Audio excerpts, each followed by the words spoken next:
La valve et le sablier. Introduction. La fissure. Il y a un sentiment très particulier, une sorte de vertige immobile, que l'on ressent quand le diagnostic tombe. C'est ce moment précis où l'armure de celui qui sait, de celui qui conseille, se fissure de part en part. On passe sa vie à accorder la boussole des autres, à parler de l'accueil des émotions, et soudain, c'est notre propre réalité biologique qui nous jette au visage une question sans réponse. 48 millimètres.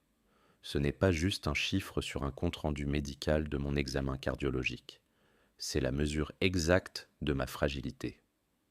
Chapitre 1. Le signal de détresse du corps. Dans mes vidéos, je vous parle souvent de l'erreur de fréquence. Je vous dis que l'univers ne parle pas le français, mais la langue de l'être. Aujourd'hui, mon être s'exprime par une fatigue sourde. Ma valve aortique est devenue un récepteur mal réglé. Elle laisse refluer ce qui devrait jaillir. J'ai voulu être un roc, j'ai voulu soulever le poids du monde en apnée, mais la vie m'envoie un signal de saturation. Ce non vibratoire que je ressens quand je force trop sur le vélo ou à la musculation, ce n'est pas une panne, c'est une conversation. L'invisible me hurle de changer de rythme avant que le signal ne s'interrompe tout à fait. Chapitre 3. L'hiver des racines. On m'opérera peut-être. On mettra mon cœur en arrêt. Pour beaucoup, ce sera une image de mort. Pour ma boussole, ce sera l'hiver absolu. Ce moment où l'arbre ne donne plus de fruits, où il semble mort, mais où toute son énergie descend dans les racines pour préparer un printemps plus vaste. Ce bandage que je pose aujourd'hui sur mon esprit n'est pas une fuite, c'est une décision.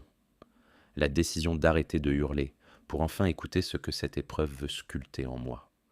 Je vais confier ma vie à des mains inconnues, au chirurgien, non pas comme un guerrier qui se rend, mais comme une vague qui accepte enfin qu'elle appartient à l'océan.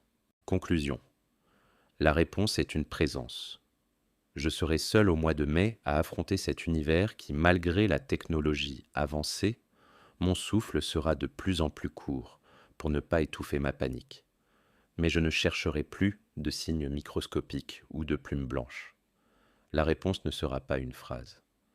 La réponse sera dans le battement de mon sang, dans cette présence fragile qui me rappelle que je suis vivant, ici et maintenant.